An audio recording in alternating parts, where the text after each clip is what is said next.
We're here at the Madison County Detention Center, which is chronically overcrowded. We went straight to jailer Doug Thomas about this issue, something he's been talking to Madison County Fiscal Court about for weeks. There needs to be solutions put in place because at the moment, this facility, which is only made for 184 people to sleep in, is actually housing 396 as of today, with only 40 employees to supervise them all.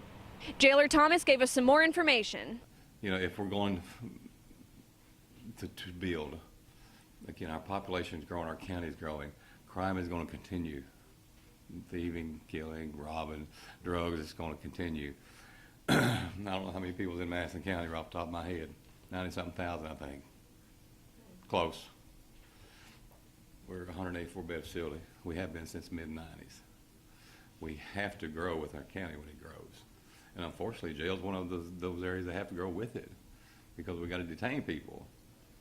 There are bad people there we have to put in jail, whether we like it or not. But we complain and gripe about what it costs, and it is. I don't like it either, but I don't have a problem paying taxes either to keep it up, to put the bad people in jail where they belong. I'd rather do that than have them out here on the street. So, you know, for me, it's tough. You know, what we do or what we need to do or what will work. Did you think when you were doing your re-election that it would be this bad, you know, even a few short years ago, like overcrowding and whatnot? You know, I always had in my mind, because when I started here, got elected, when I took off 2011, there was about 220, 30 people at that time. We'd get back down to 200. And then the next year it was 240. The next year it was close to 300. Dropped maybe 270s.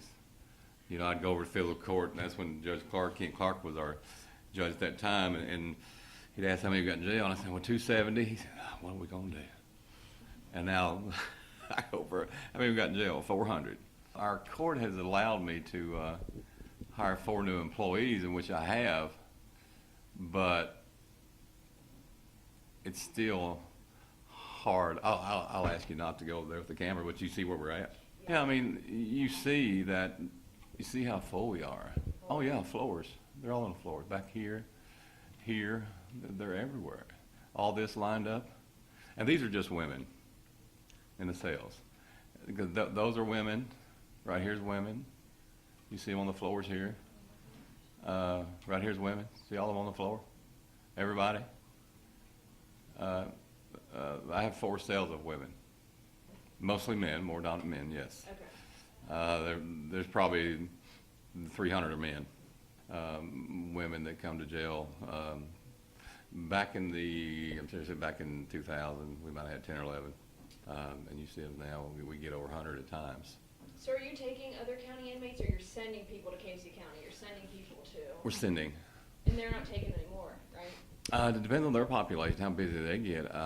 We can probably call Clay County today, and they'd tell us no, and we probably have. Because I asked Lieutenant Allen this morning if we've, you know, we're trying to send him more out, and she said, I've got emails out.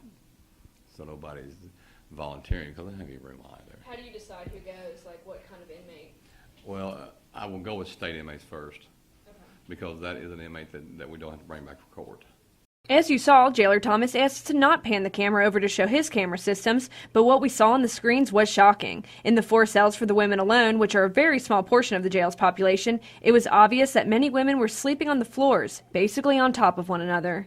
The inmates only seem to be rising, possibly according to the jailer because of the drug epidemic. So it's up to the Madison County Fiscal Court and the Detention Center to work together to try to find solutions to this growing problem. In Richmond for WBON TV, I'm Marissa Hempel.